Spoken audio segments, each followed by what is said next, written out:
Fidèles téléspectateurs de CAM10, bonjour et bienvenue à notre émission, tous ensemble à la suite de Jésus-Christ de Nazareth. Comme tous les dimanches, nous avons l'honneur et l'immense plaisir d'avoir avec nous sur le plateau notre invité, le Père Landry-Marie, qui est un prêtre orthodoxe de l'Église d'Italie au Cameroun. Bonjour mon Père. Bonjour Enis Thiogo et merci pour votre invitation sur ce plateau une fois de plus. D'accord. Alors mon Père, dites-nous comment ça se passe en communauté avec les activités pastorales. Alors ces derniers temps, les activités pastorales ont été, je ne vais pas dire moins intenses, mais avec le départ de Monseigneur l'évêque, nous avons repris le quotidien. Et le quotidien en fraternité chez nous, c'est la diaconie des malades tous les matins après la messe de 6 heures et tous les jeudis matins également. Nous avons la diaconie des malades. Le samedi matin également, nous recevons ceux qui veulent venir à notre rencontre. Et le dimanche, il y a la messe ou si vous voulez, la divine liturgie. Donc les activités ont repris petit à petit, sans compter les rendez-vous personnels que les uns et les autres nous demandent, parce qu'il y a beaucoup de familles qui voudraient que nous puissions les écouter, les orienter, pas seulement prier avec eux, mais leur montrer le chemin qui mène à la suite de Jésus-Christ de Nazareth. Voilà en ce qui concerne les activités pastorales ces derniers temps. D'accord mon Père, mais justement en parlant de vos activités pastorales, est-ce qu'il y a ces dernières semaines un cas de figure qui vous a marqué, je ne sais pas, un cas de maladie, une maison, je ne sais pas, dans votre quotidien, est-ce qu'il y a un cas qui vous a marqué récemment et est-ce que vous pouvez nous dire un petit mot là-dessus? Alors, dans le cadre de l'apostolat d'exorcisme, évidemment, il y a beaucoup de cas patents et patentés, mais s'il faille que je puisse donner un petit mot sur un cas qui m'aurait marqué, ce n'est peut-être pas ces derniers temps, mais c'est un cas que j'avais commencé à suivre depuis l'année dernière. Elle s'appelle Colette et quand on m'avait amené ce cas d'une femme qui était professeure d'EPS, elle ne marchait plus. Elle était carrément alitée, que la peau sur les os, et elle ne parlait plus. Et nous avons prié longuement pendant des mois. Nous avons prié sur elle. Et aujourd'hui, lorsque nous sommes allés rendre visite à Colette, il y a 1 ou 2 semaines de cela, à nouveau, elle peut s'asseoir. Elle arrive à articuler. Elle arrive à manger à nouveau. Elle mettait déjà des couches pour adultes et elle n'en met plus. Alors pour moi, ces derniers temps, c'est le cas qui m'a marqué et qui me réjouit parce que c'est la preuve que le Dieu que nous servons est le même hier, aujourd'hui et éternellement. C'est ça. D'accord mon Père, merci pour cette petite anecdote-là de votre quotidien. Alors comme tous les dimanches, mon Père, vous choisissez un thème sur lequel vous devez nous entretenir. Et précisément ce dimanche, vous avez choisi le thème qui porte sur « La foi exige des renoncements ». Pourquoi ce thème? Qu'est-ce qui vous a galvanisé? Alors, j'ai choisi ce thème « La foi exige des renoncements » parce que j'ai constaté en observant la société africaine et camerounaise que de plus en plus, nous n'avons des chrétiens de nom. Nous avons de plus en plus des gens qui s'engagent dans la vie chrétienne et ne renoncent pas au vieil homme, ce que l'apôtre Paul va appeler le vieil homme. Ça veut dire qu'on a de plus en plus des gens qui se réclament de la chrétienté, qui se réclament être disciples de Jésus-Christ de Nazareth, qui se réclament même être apôtres du Christ, mais dans leur réalité quotidienne, rien n'a changé et rien ne change. Il est donc question pour moi de montrer aux uns et aux autres qu'une fois qu'on a adhéré à la foi en Christ Jésus, la foi a donc une incidence sur votre vie. Ça veut dire que l'impact que la foi a sur votre quotidien devrait être tellement fort que l'impact de cette foi va vous déconnecter de ce que vous étiez avant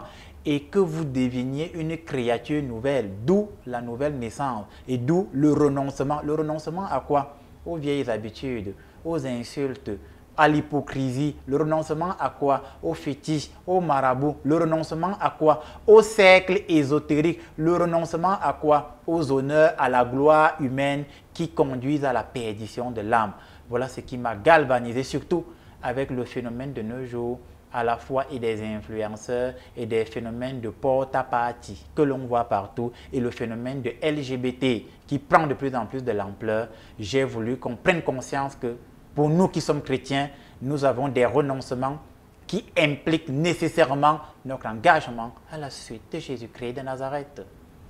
D'accord, merci mon Père pour cette précision. Alors, au cours de l'émission, justement, le Père va nous édifier un peu plus sur ce thème-là, la foi qui exige du renoncement.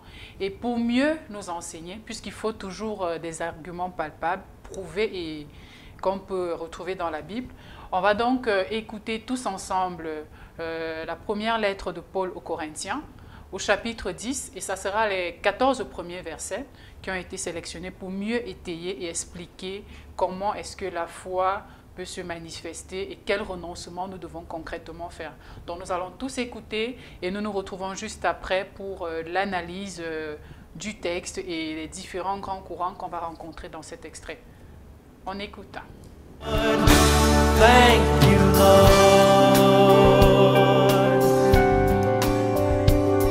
Yes, we thank you, Lord. Première épître de Paul aux Corinthiens, chapitre 10.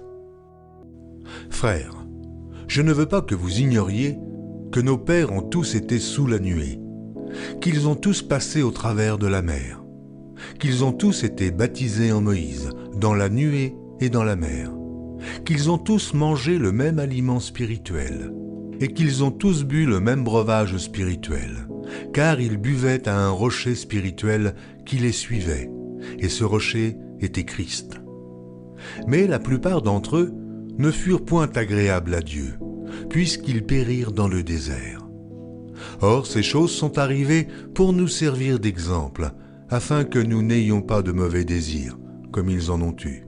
Ne devenez point idolâtres, comme quelques-uns d'eux selon qu'il est écrit, « Le peuple s'assit pour manger et pour boire, puis ils se levèrent pour se divertir. » Ne nous livrons point à l'impudicité, comme quelques-uns d'eux s'y livrèrent, de sorte qu'il en tomba 23 000 en un seul jour.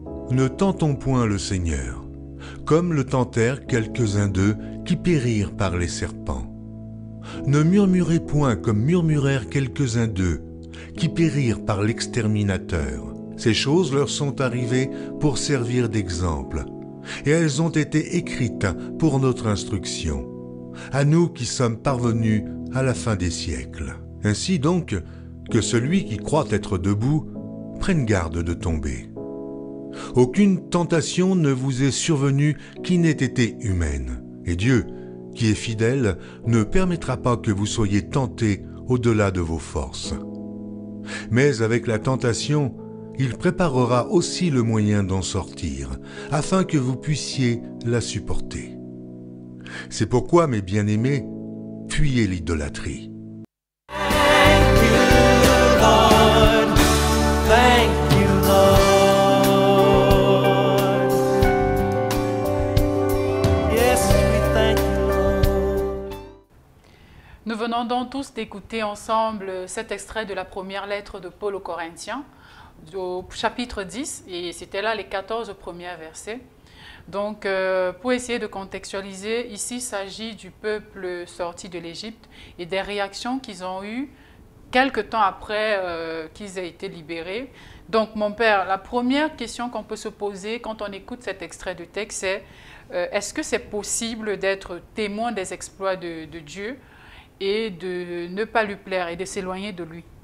Ah oui, vous avez très bien fait de poser cette question parce que le texte commence justement par relater premièrement ce qui est arrivé aux anciens, ce que vous avez appelé le peuple d'Israël.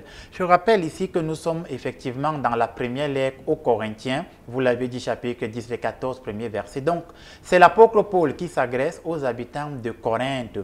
Et la littérature paulinéenne, ma foi, bibliquement, est tellement compliquée et complexe qu'il faille y poser une interprétation juste et adéquate afin justement, comme je le dis toujours, d'éloigner les mésinterprétations et que les gens sortent de cet obscurantisme d'interprétation biblique édulcorée.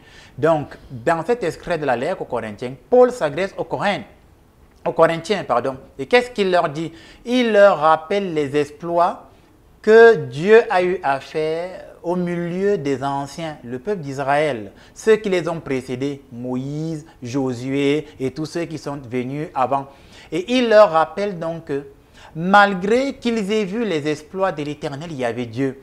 Malgré qu'ils aient expérimenté la puissance du Seigneur, créateur du ciel et de la terre, malgré qu'ils aient vu ce que Dieu peut faire, diviser l'océan en deux, il leur rappelle quand même que beaucoup d'entre eux, ayant vécu et expérimenté cela, ont quand même mené un style de vie qui ne plaisait pas à Dieu. Qu'est-ce à dire pour votre question? Oui, selon l'enseignement de ce texte paulinéen, nous comprenons que je peux être dans le mouvement à la suite du Seigneur.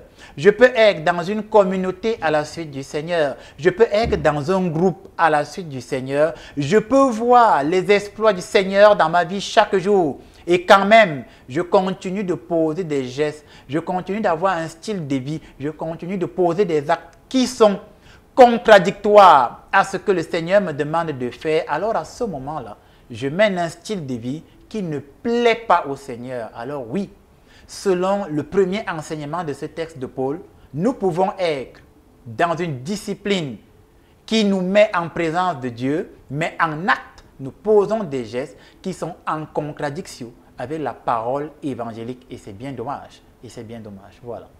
Mon père, est-ce que c'est dans ce cas qu'on dit habituellement que la foi se traduit par les actes? Alors oui, dans ce cas, on peut justement y voir une traduction ou alors on peut voir une manifestation de foi par les actes. Les actes ici entendus au sens de l'apôtre Jacques comme étant les œuvres. Parce que l'apôtre Jacques dit, montre-moi ta foi, moi. Ce n'est pas les œuvres que je te montrerai la mienne. Et les œuvres, c'est quoi?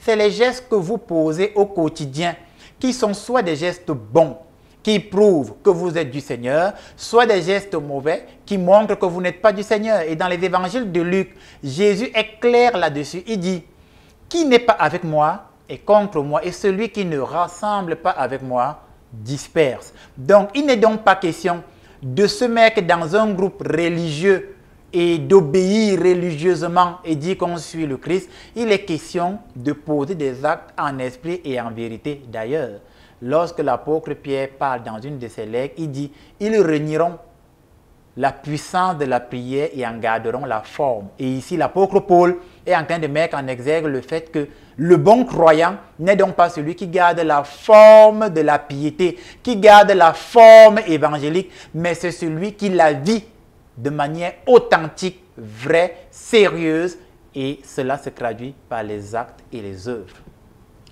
Merci mon père pour cet apport.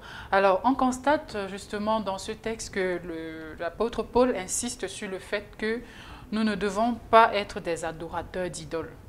Et directement, quand on entend cela, quand il le dit, ça nous amène à nous poser des questions parce que nous avons dans nos églises des images, des statuettes, des photos qu'on retrouve dans les églises. Et généralement, les nouvelles religiosités traitent, par exemple, l'Église catholique d'être adorateur d'idoles. On voit des vidéos dans les réseaux sociaux et tout.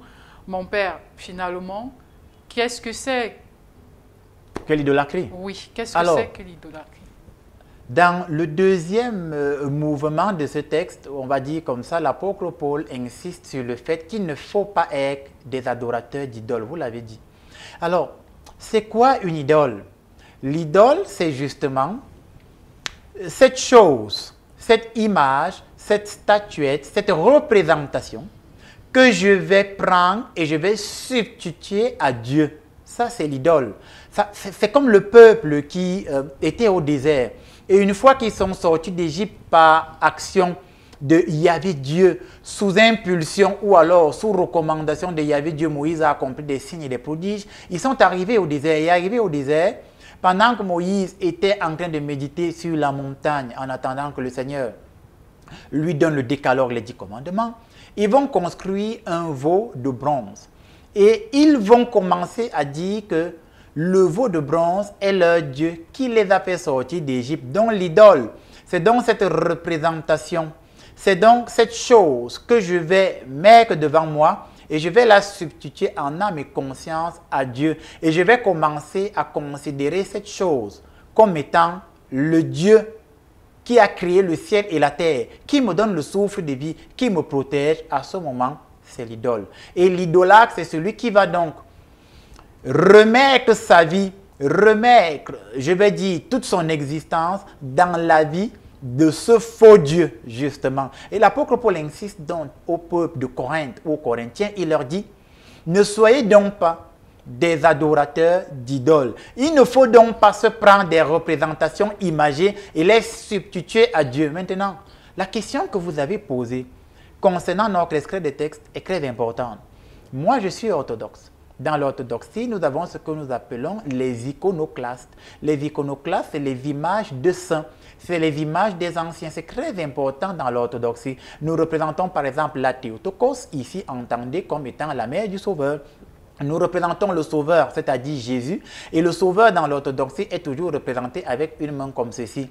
Et cette main représentée a un signe qui représente l'alpha et l'oméga, en fait, pour dire que le Sauveur, c'est lui qui est le créateur de tout, c'est lui qui est au début de tout et est à la fin de tout. On y reviendra un jour.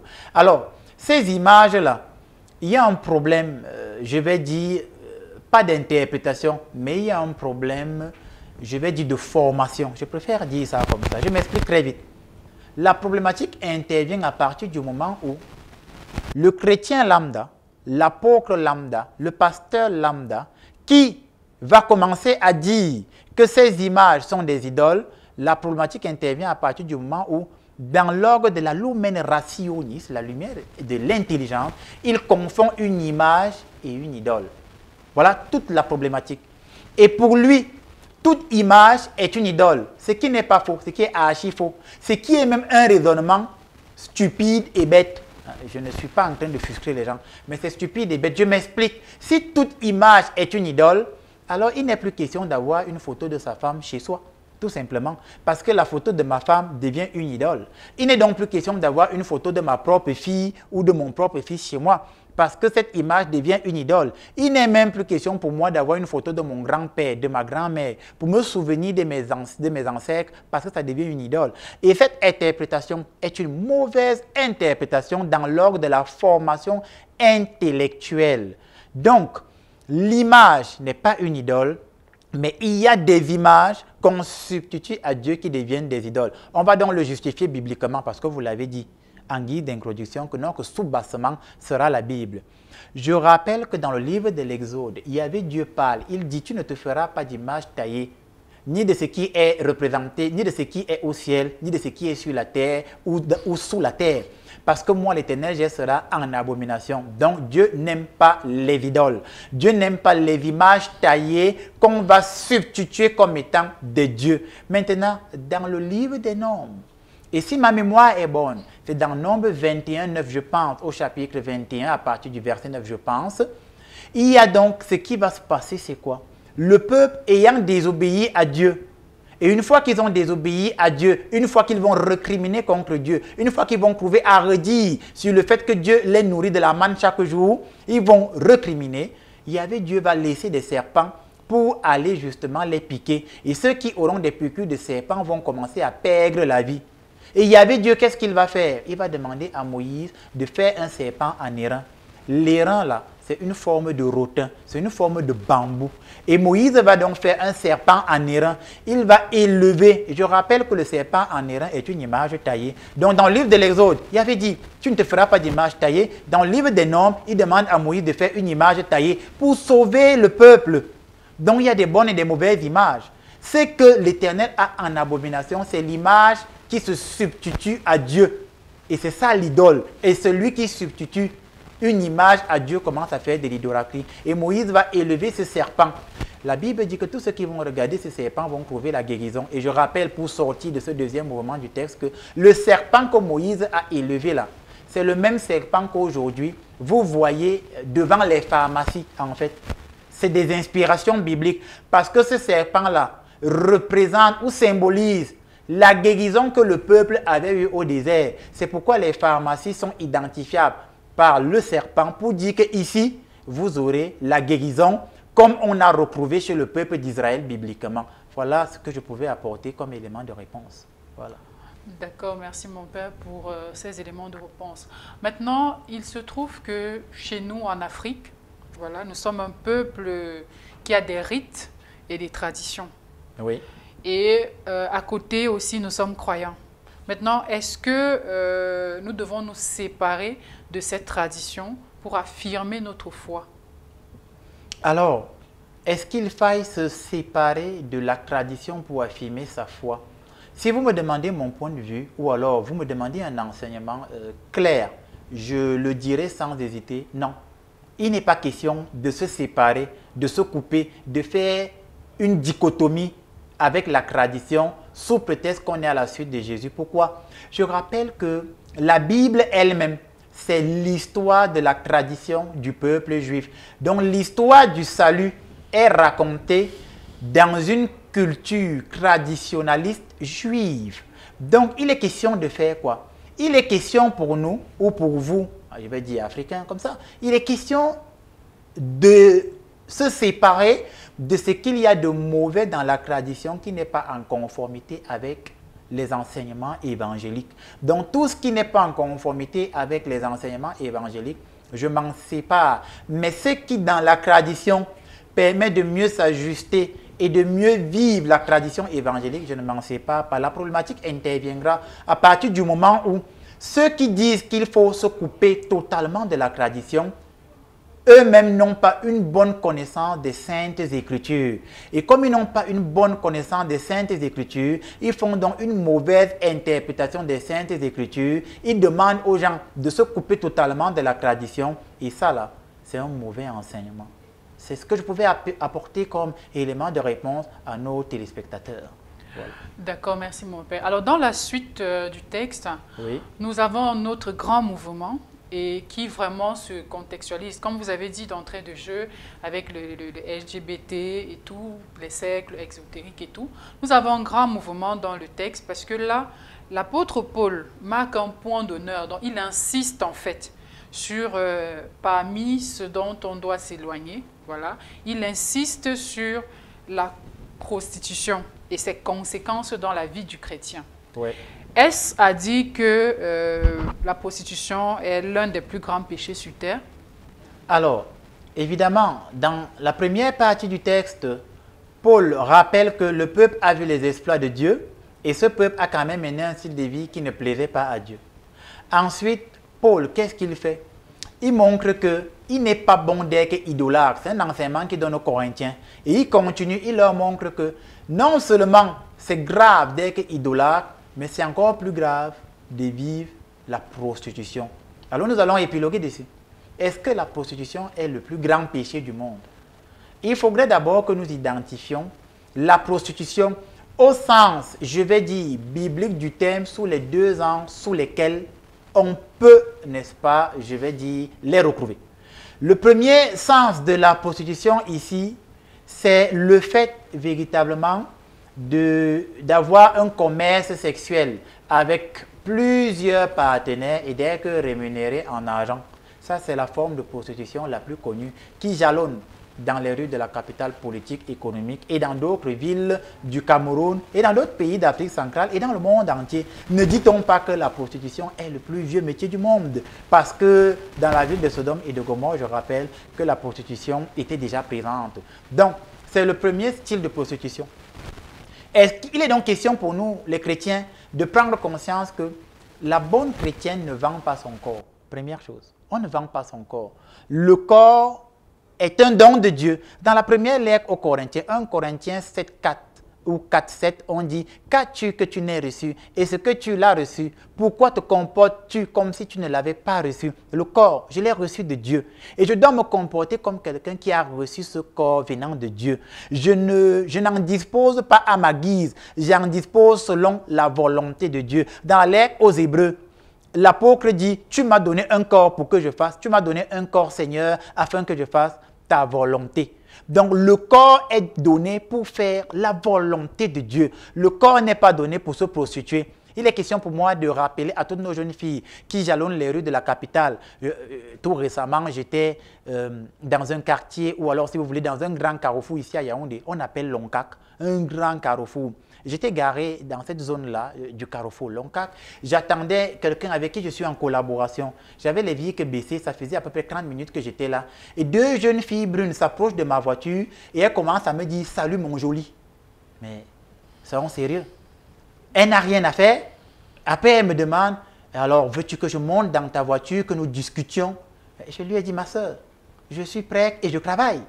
Moi, j'attends quelqu'un, j'ai un rendez-vous. » Ce que je veux qu'on comprenne, c'est quoi? Ces filles-là, elles vivent dans la prostitution.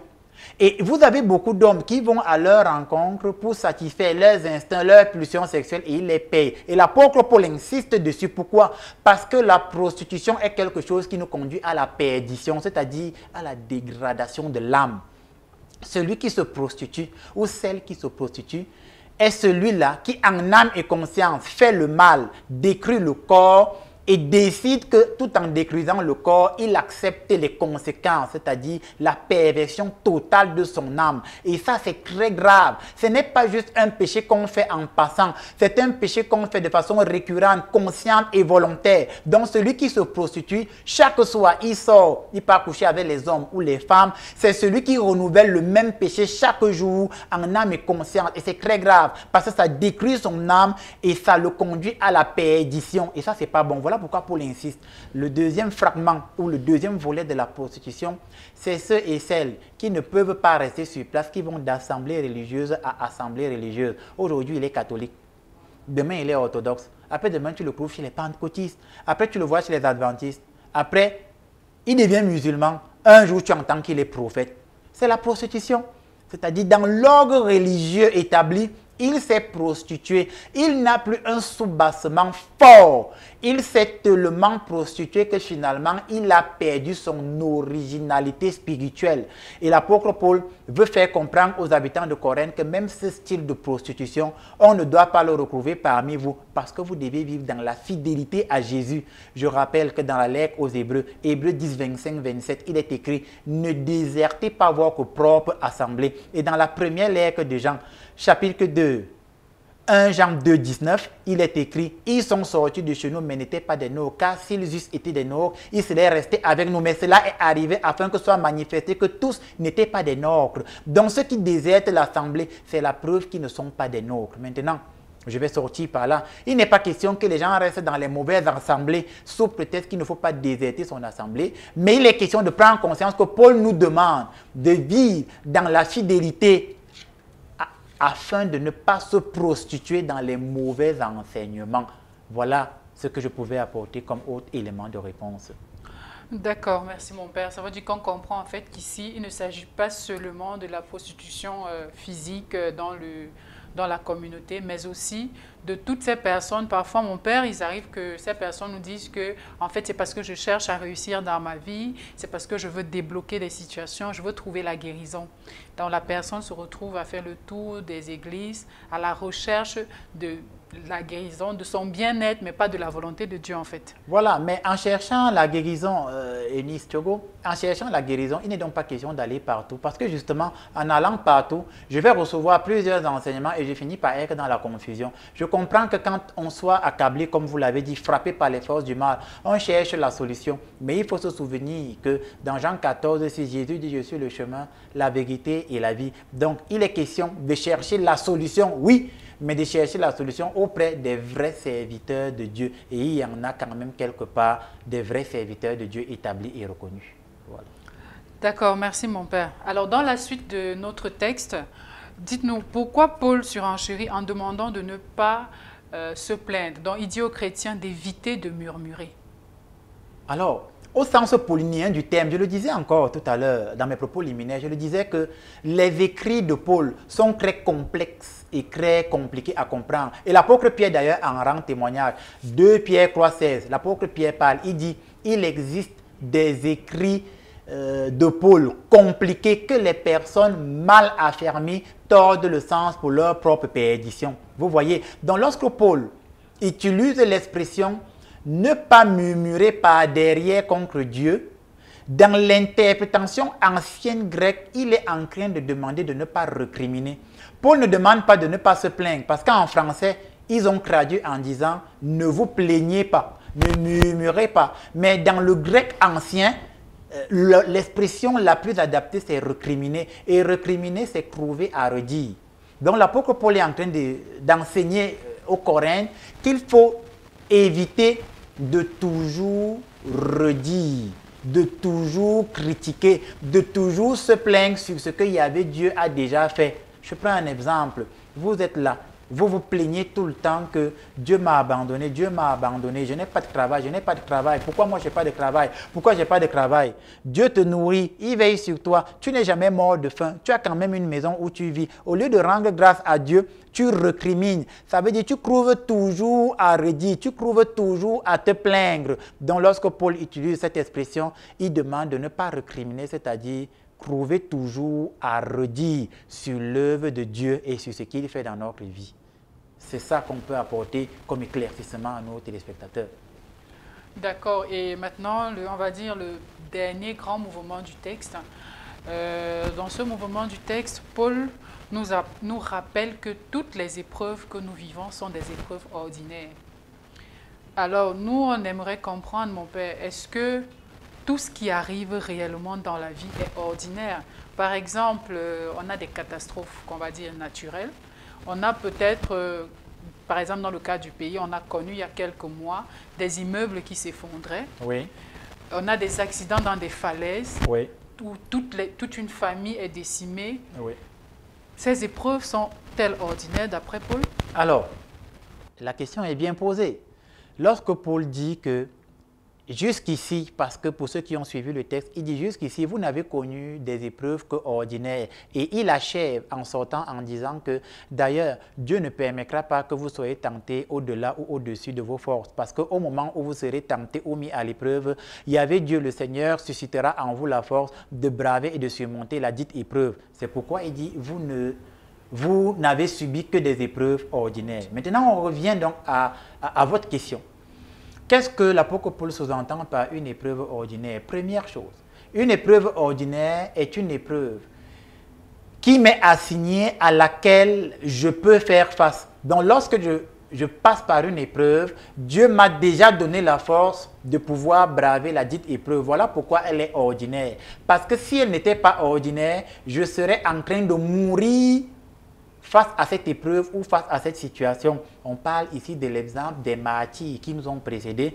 À l'époque ancienne, ils ont été crucifiés, ils ont été flagellés, ils sont morts, ils ont vécu des épreuves extraordinaires. Dont l'épreuve ordinaire est celle par laquelle je passe et par laquelle Dieu m'a déjà et me donne la force de la supporter. L'épreuve ordinaire, c'est aussi laquelle? C'est celle que par mon intelligence et par mes choix, je peux prévoir. Vous avez parlé des écroulements, des maisons, des immeubles. Mais prenons ces exemples patents et patentés. Lorsque quelqu'un s'en va taper un immeuble R plus 3, R plus 4 sur un terrain marécagé ou à haut risque, pour reprendre les expressions du droit, en mettant un immeuble R plus 3, sur un terrain marécageux ou un terrain à haut risque, il prend une décision. La décision qu'il prend, c'est de mettre en danger les locataires qui viendront entrer dans cet immeuble parce qu'à tout moment, le terrain peut s'écrouler. Et le locataire qui en a mes conscience voit cet immeuble sur un terrain marécageux et de haut risque et décide quand même d'y entrer. Il a fait un choix et il a décidé volontairement d'entrer dans un immeuble qui peut s'écrouler ou pas. Donc, il joue à la roulette russe. Il se dit, je vais quand même entrer. Pourquoi l'immeuble va s'écrouler quand moi je serai là? Et ils ont souvent des expressions, ils te disent, ça n'attendait que moi. Conséquence, l'immeuble s'écroule. Je ne suis pas en train de dire que ce ne sont pas des épreuves qui attristent, ce n'est pas ce que je dis. Et je ne suis pas en train de passer en raillerie ceux qui ont vécu cela, ce n'est pas ce que je dis. Mais ce que je dis, c'est que Dieu nous donne une intelligence pour éviter de nous retrouver dans les situations, je vais dire, de conséquences graves. Et intelligemment, quand je regarde une construction, je peux savoir si elle est sur un terrain marécageux ou si elle est sur un terrain à haut risque. Dans le cas des victimes des éboulements, nous compatissons et nous prions que Dieu leur donne la force. Mais pour les prochaines échéances, nous voulons éveiller le peuple de Dieu pour qu'ils comprennent que ce genre d'épreuve-là devient ordinaire à partir du moment où j'ai fait le choix de me retrouver dans une situation risquée alors que j'aurais pu ne pas me retrouver dans cette situation de risque. C'est comme un jeune qui décide d'aller à la fête dans un quartier peu fréquentable. Prenons le cas par exemple du quartier Mokolo. On m'a dit que c'est des quartiers à haut risque dans ce pays. Prenons le cas du quartier Mokolo. Il décide d'aller à la fête à Mokolo à 2 heures du matin et il marche à pied. La conséquence directe serait qu'on l'agressera. Et ce genre d'épreuve est ordinaire. Pourquoi? Parce qu'il a pris une décision en âme et conscience et la conséquence est directe sur lui. Ce n'est pas une épreuve extraordinaire. Donc Paul montre au peuple que c'est les décisions que vous prenez qui vous mettent dans des situations compliquées. Et si vous prenez de meilleures décisions, vous n'allez pas vivre des épreuves aussi compliquées que celles qui vous arrivent au quotidien. Voilà ce que je pouvais apporter comme élément sur ce dernier mouvement de notre texte. D'accord, merci mon père pour cette analyse des différents grands mouvements de ce texte. Nous allons maintenant passer à la phase des questions. Donc je rappelle à toutes les personnes qui nous regardent que vous pouvez nous envoyer vos questions directement sur le numéro qui s'affiche à l'écran. Et aussi, vous pouvez jeter un coup d'œil sur les émissions qui sont diffusées sur la page YouTube du Père Landry Marie. Il suffit juste de taper son nom sur la barre de recherche. Vous aurez accès à toutes les éditions passées depuis un bon bout de temps quand même. Donc, nous allons faire un petit tour au niveau de la régie et nous nous retrouvons juste après pour prendre quelques questions afin que le Père puisse justement mieux expliquer au peuple de Dieu quels sont les enseignements que Dieu met à leur disposition face aux différents cas qu'ils vont poser. On se dit à tout de suite. Thank you, Lord. I just wanna thank you, Lord. Thank you, Lord. Yes, we thank you, Lord. Nous nous sommes retrouvés voilà, pour la suite de notre émission qui porte sur la partie questions-réponses. J'explique le principe. En fait, vous envoyez des questions et on sélectionne quelques-unes parce qu'on ne peut pas répondre à toutes les questions. Donc, on va sélectionner quelques questions, les premières qui sont déjà arrivées. Et le Père va pouvoir vous édifier sur les situations que vous vivez au quotidien. Donc, sans plus tarder, nous allons prendre la question de Andy. Voilà. Andy qui nous dit « Bonjour mon Père. Dans ma famille, il n'y a pas d'entente. Y a-t-il des prières adéquates à faire pour que la paix revienne ?» Donc mon père, d'habitude au quotidien, on a des familles à côté de nous où des frères ne se disent plus bonjour, des frères, des sœurs qui ne se parlent plus. Et voilà, Andy donc, il dit qu'il vit cette scène et il demande le type de prière ou alors qu'est-ce qu'il faut faire parce qu'il aimerait que la paix revienne dans sa famille. Très bien. Nous répondons à ce jeune frère Andy. Déjà, il faut noter, ce que je vais dire va choquer plus d'un, mais c'est la vérité. Il n'y aura pas l'entente et l'harmonie parfaite. Dans aucune famille, ça n'existe. Ça n'existe pas. Et pourquoi? Je vais expliquer bibliquement pour que le peuple comprenne déjà. Et après, on apportera des essais de solutions. La problématique que Andy pose, c'est la division dans les familles. C'est la problématique qu'il pose, la mésentente. Et vous l'avez dit, force est de constater que dans beaucoup de familles, on se retrouve avec des frères et des sœurs qui ne se saluent plus, parfois même qui s'entretuent, soit pour les biens familiaux ou qui s'entretuent pour des broutilles. Cela émane de la conséquence du péché originel. J'explique. Dans le livre de la Genèse, Dieu crée Adam et Ève. Ils sont dans l'harmonie parfaite. Ils vont désobéir à Dieu. Et quand ils désobéissent à Dieu, ce qui nous intéresse, c'est les paroles que Dieu prononce sur l'acte de désobéissance. Que va-t-il dire à Ève? Parce que c'est d'Ève qu'il s'agit, la femme. Il dit à Ève, quant à toi, tu enfanteras dans les douleurs. Le serpent va te mordre au talon. Attardons-nous sur qu'est-ce que enfanter dans la douleur? Beaucoup de gens vont et se plaisent à dire que les douleurs de l'enfantement sont incommensurables. Une femme qui enfante a mal et ce mal est quasi indescriptible. Ça, c'est clair, il n'y a rien à faire. Mais je le dis encore, poussons le regard de théologie biblique plus loin. La plus grande douleur d'une femme n'est pas quand elle accouche. Ça, c'est une douleur forte, passagère. La plus grande douleur d'une maman bien, c'est de voir qu'entre ses enfants, il n'y a pas d'entente, il y a la guerre. il y a, je vais dire comme ça, des notions de tuerie, de querelle. C'est la plus grande douleur d'une maman. Et lorsque Yahvé lui dit, tu enfanteras dans la douleur, théologiquement poussé, il est en train de lui dire, ta postérité ne s'entendra jamais de façon harmonieuse et parfaite. Et quand vous regardez les familles aujourd'hui, la division est devenue le pain quotidien. C'est les conséquences du péché originel. Donc mon frère en dit, il n'y a pas une prière spéciale qu'on va te demander de faire afin qu'il y ait entente dans la famille de manière subite ou de manière in extenso. Non. Mais ce que je peux dire, c'est quoi? Si les différents membres de la famille se mettent en prière, alors ils apprendront à vivre dans l'harmonie. On apprend à vivre dans l'harmonie. Mais il n'y a pas une formule magique. Je ne peux pas te dire, fais le psaume 51, fais le psaume 140. Et quand tu auras fini, subito, tous les membres de ta famille et toi, vous serez en harmonie. C'est faux. Mais si, d'un commun accord, et la Bible le dit encore, extrait du livre d'Amos, chapitre 3, verset 3, deux ne font chemin ensemble s'ils ne sont d'un commun accord. Si d'un commun accord, avec les frères et les sœurs, vous commencez à prier et vous placez la parole de Dieu au milieu et vous commencez à vous partager la parole évangélique, alors vous serez comme la première communauté de chrétiens. L'harmonie reviendra. Ce ne sera peut-être pas la perfection, mais il y aura à nouveau l'entente.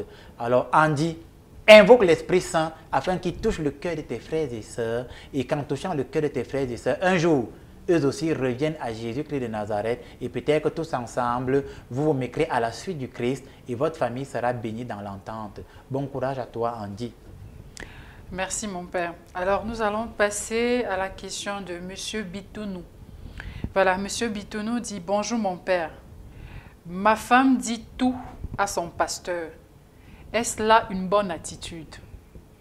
Donc, un mari, mon père, qui se retrouve, on va dire entre guillemets, un peu étranger parce que, au lieu que sa femme se confie à lui, il constate que c'est plutôt le pasteur de son église qui est au courant de tout, peut-être même qui va informer le mari de certaines choses qui se passent chez lui. Donc, M. Bitounou nous demande, est-ce que, en tant qu'homme de Dieu, c'est une bonne attitude que cette femme a? Je réponds directement et sans équivoque, à mon sens. Et j'en assume pleinement les propos, non. À mon sens, il n'est pas bon, dans une vie de couple maritale ou une vie de couple engagée, de tout dire au pasteur. Et quand je parle de pasteur ici, j'englobe même le prêtre. Je vais m'expliquer. Il n'est pas bon de tout dire au prêtre. Il n'est pas bon de tout dire au pasteur dans une vie de couple. Pourquoi? Tant que vous n'avez pas des preuves de la rectitude morale de l'homme de Dieu avec qui vous faites un suivi spirituel, évitez de lui donner un style d'information sur votre vie de couple. Parce que parfois, si vous tombez sur un homme de Dieu véreux, mal affirmé, ce qu'on a appelé dans les émissions passées le faux prophète, il se servira des informations de couple que vous lui donnerez, que votre mari et vous seul êtes en droit d'avoir, je vais dire, accès, il s'en servira pour créer plus de zizanie entre vous et vous diviser et finalement il se réjouira de votre malheur. Ça c'est pour les faux hommes de Dieu. Maintenant, il y a d'autres hommes de Dieu qui ont une faiblesse poussée pour les femmes. Ça veut dire que quand une femme s'en va voir un homme de Dieu, parfois elle commence à tout lui dire ce qu'elle vit dans son intimité avec son homme. Si cet homme de Dieu n'a pas la bonne rectitude morale, il va en profiter ou alors va profiter des faiblesses de la femme pour finalement lui-même s'interposer dans cette vie de couple où ils étaient deux, ils vont devenir trois. C'est-à-dire désormais, il y aura le mari, elle, et le nouvel homme de Dieu qui se servira des faiblesses de la femme qu'elle-même lui a dites pour s'imposer. Et ça crée des situations polémiques et très problématiques. Donc, il n'est pas bon que votre femme aille tout dire au pasteur. Il est donc question pour vous d'interpeller votre épouse, de la ramener à la raison et de lui rappeler qu'une vie de couple, c'est d'abord deux personnes et ce n'est pas d'abord trois personnes. Voilà ce que je pouvais apporter comme élément de réponse à ce sujet. D'accord, merci mon père. Nous allons prendre la question de Marion. Marion qui dit « Bonjour mon père, comment fait-on pour garder la foi dans une société aussi agressive, dans une société où les gens sont devenus aussi méchants ?» Alors, c'est vrai que nous vivons dans une société où l'agressivité est de plus en plus accrue, dans une société où l'immoralité est perçue comme la moralité, dans une société où c'est ceux qui prient qui sont les plus fustigés et dans une société où c'est ceux qui essayent de vivre dans le bien qui sont les plus malheureux. Comment on fait pour garder la foi? On se sert de ce que j'avais appelé ici un jour en émission les 6 armes du chrétien. C'est extrait de la lettre aux Éphésiens au chapitre 6, à partir du 6e au 10e verset. Vous trouvez les 6 armes du chrétien. Et parmi ces 6 armes, je vais en citer quelques-unes de manière triviale en passant. Paul dit, revêtez-vous du bouclier de la foi.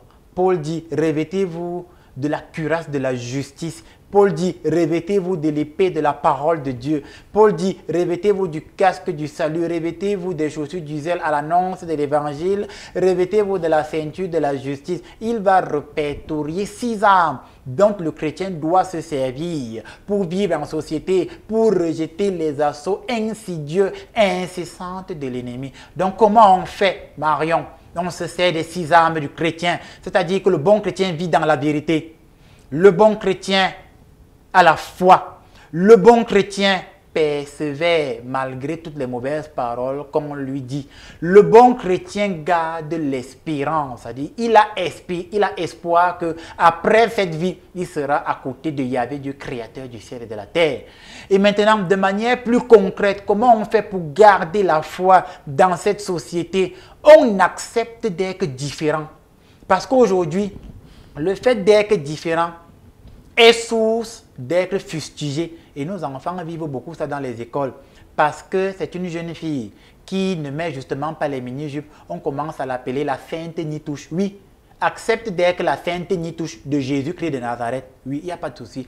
Accepte que tu es la seule qui met les longues robes qui arrivent au niveau des genoux. Ça ne dérange pas. Accepte d'être le garçon qu'on pointe du doigt parce qu'on dit que tu es toujours bien vêtu en chemise, pantalon. Accepte. On accepte la différence au nom de Jésus-Christ de Nazareth. Voilà comment on garde la foi. Et on est fier de cette différence parce que l'apôtre Paul dit, je sais en qui j'ai mis mon orgueil. Je m'enorgueillerai donc dans le Seigneur. Alors oui, acceptez la différence. Mettez votre orgueil dans le Seigneur et votre foi n'en sera que plus forte au milieu de ceux qui vous critiquent et qui vous rejettent. Bon courage à toi, Marion, et que Dieu te fortifie dans cette société où la dépravation des mœurs a atteint le point presque du non-retour. D'accord, merci mon père. Je crois que Marion, Andy, Monsieur Bitou, nous tous ont été éclairés et édifiés par rapport à leurs questions. Maintenant, nous allons passer à une interpellation que nous voyons, que nous rencontrons dans la société camerounaise, africaine en général et parfois même en Europe. En fait, mon père, le cas de figure, c'est quoi? C'est qu'on a une jeune dame qui rencontre un monsieur. Ensemble, ils bâtissent une vie de couple. Oui. Ils se marient.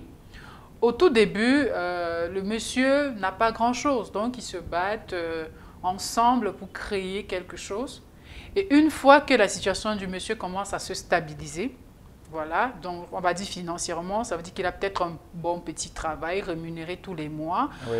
Voilà. Alors la jeune dame, elle remarque une hostilité qui commence à naître de certains membres de sa belle famille et des membres très importants parce que là, il s'agit de la belle-mère, la maman du monsieur, ouais. Des sœurs aussi du monsieur, qui commencent à devenir hostiles envers elle. Et elle pousse le bouchon très loin parce qu'elle commence à l'agresser physiquement ouais. Et verbalement. Elle arrive au point où, un jour, dans un échange assez violent avec sa belle-famille, la maman et la sœur du monsieur qui lui disent « On verra bien comment tu vas enfanter. » Ouais. Donc, ils lui disent carrément que tu es là, tu perds ton temps. Avec notre frère, tu n'auras jamais d'enfant. Tu feras mieux de libérer le plancher parce qu'on ne veut pas de toi. Notre frère mérite ou notre fils mérite une autre femme. Ouais. Alors, la jeune dame se dit, ce sont des paroles de querelle. Voilà. Sauf qu'elle constate qu'après 1 an, 2 ans, il n'y a pas d'enfant. Elle se pose des questions. Elle dit au monsieur, bon, on va aller à l'hôpital pour voir s'il y a quelque chose qui ne va pas. Ils font tous les examens. Voilà, on décèle quelques petites infections à la légère, rien d'important. Sauf qu'après 5 ans, la jeune dame n'a pas fait d'enfant. Ouais. Le monsieur, ils n'ont pas d'enfant en fait.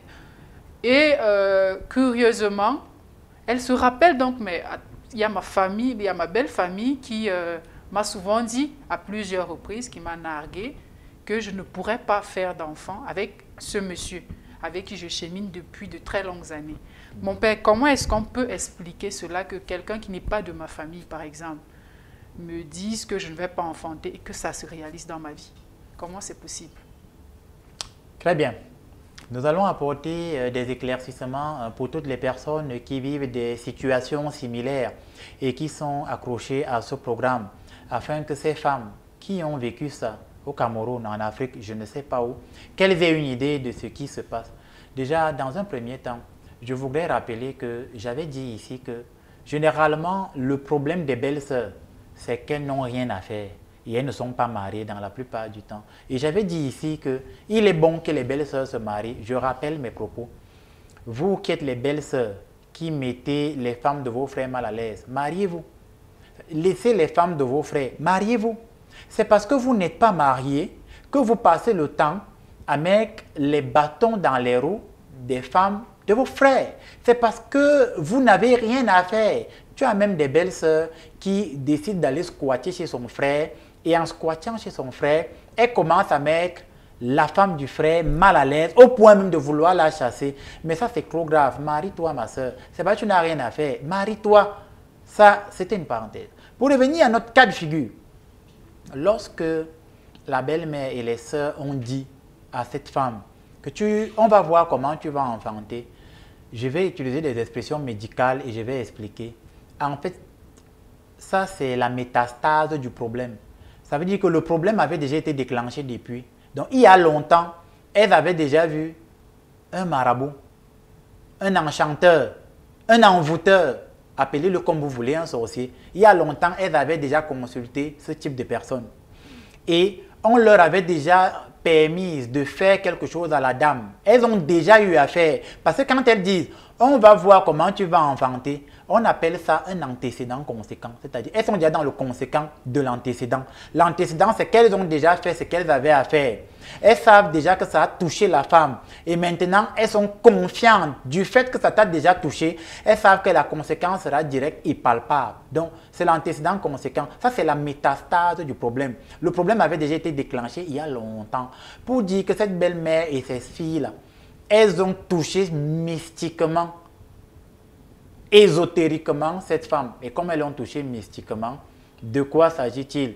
Il s'agit donc aujourd'hui de se réjouir et de faire du mal à cette femme. On va achever par là. Tout ce que je pourrais dire, c'est que lorsque vous faites face à ce genre de situation, faites des neuvaines à Saint-Michel Archange et la protection des saints anges et des archanges vous sera accordée.